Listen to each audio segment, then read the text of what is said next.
તો વિદ્યાર્થી મિત્રો અહીંયા એક એક્ઝામ્પલ છે, Rohan invited Rani but Rani did not come. બરોબર. તો સેન્ટેન્સ એવું કંઈક કહેવા માંગે છે કે રોહને રાનીને ઇન્વાઇટ કરી બટ રાની આવી નહીં, કે મતલબ પહોંચી ન શકી, એવું સેન્સ નીકળશે સેન્ટેન્સનું. બરોબર. તો સેન્ટેન્સમાં જોઈએ તો રાની શું છે? Noun. Students, my dear students, તમે જોઈ શકો છો એકદમ સ્લોથી જ હું મારી સ્પીડ તમને મેન્ટેન કરું છું સમજાવવા માટે. રાની શું છે વિદ્યાર્થી મિત્રો? નાઉન. બરોબર. એ જ નામ પાછું અહીંયા પણ આવ્યું છે. આ શું છે? નાઉન.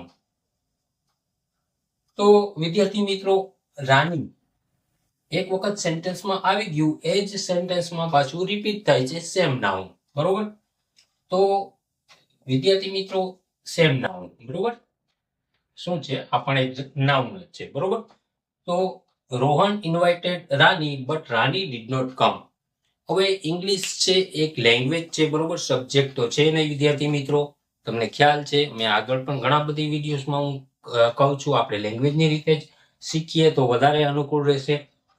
તો મતલબ લેંગ્વેજ એવું કહે છે કે જ્યારે એક જ નાઉન સેન્ટેન્સમાં વપરાયેલું હોય છે, એ જ નાઉન મતલબ એ જ સેમ નાઉન સેન્ટેન્સમાં જ્યારે બીજી વખત યુઝ થાય ત્યારે એ મતલબ ભાષાને બોરિંગ અને બકવાસ બનાવે છે વિદ્યાર્થી મિત્રો. તો એના કેસમાં રાની એક વખત આવી ગયું છે નાઉન, તો બીજી વખત રાની એ જ નાઉન યુઝ કરવાની જરૂર નથી. તો અહીંયા રાની આવશે નહીં. હવે રાનીના જેન્ડરના કેસ પ્રમાણે હી તો આવશે નહીં વિદ્યાર્થી મિત્રો. તો શું આવશે? સી. બરોબર. તો સી શું બન્યો છે? પ્રોનાઉન.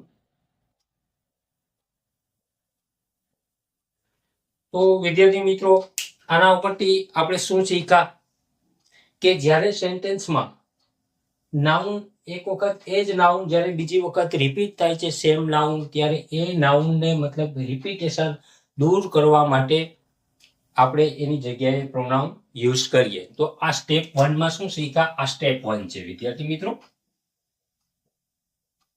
સ્ટેપ 1. સૌથી પહેલા નાઉન ટેકનિકલી આ રીતે આપણે એને શીખી શકીએ. બરોબર. નાઉન, એ પછી સેમ નાઉન રિપીટ થાય છે, તો એની જગ્યાએ એ રિપીટ ના કરતા જે શબ્દ યુઝ કરીએ એને આપણે પ્રોનાઉન કહી શકીએ. બરોબર. તો મતલબ રિપીટેશનને અવોઇડ કરવા માટે આપણે